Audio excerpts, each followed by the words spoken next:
مسلمان کس وقتی که میگی الحمدلله رب العالمین، الله رب کی است؟ رب العالمین است. آنجا که دین ماست آنجا وطن ماست. اگر یک مسلمان بگه قدس وطن من نیست، این مسلمان نیست، نمیفهمه. مصر وطن ما و تو، سوریه وطن ما و تو، سرزمین اسلام وطن ما و تو. امروز وقتی که این حاکمای جبار طاغوت بر ما و تو در هر جای پاسپورت ویزا ساختن، این خود نظام کفر است، این خود نظام انگلیس است. اگر نظام اسلامی باشه، ما مسلمان باید در هر جای. ویزی مسلمان چی است؟ پاسپورت مسلمان چی است؟ لا اله الا الله محمد رسول الله صلی الله علیه و سلم.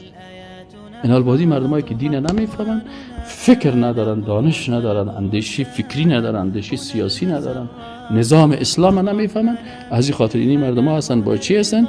بازی هم میگه ما ملت گرا هستیم، ما قوم گرا هستیم، ما وطن پرست هستیم. ما وطن پرستش نمیکنیم. مکه هم وطن ماست، مدینه هم وطن ماست. ایره کونا مرد سر ما پاسپورت این کرده، مرد وطن خودم نمیمانه که خانه جور بکنم، خود مر اجازه نمیته. او بیدین است، او بیدین است. قدس وطن ماست. یکی یهود مرا نمیمانه که در وطن خود برم. آنجا که دین ماست آنجا وطن ماست.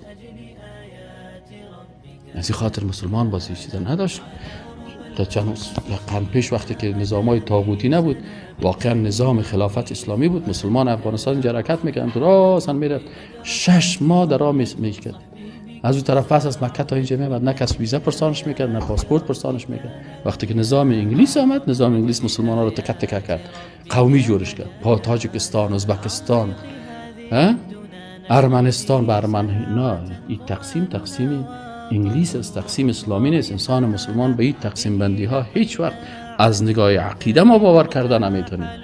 از نگاه عقیده ما اینو درست قبول کردن نمیتونیم. نظام انگلیس و خط مشی انگلیس، این دیورند کی برای ما جور کرده؟ خط دیورند کی هست؟ دیورند یک انگلیس است.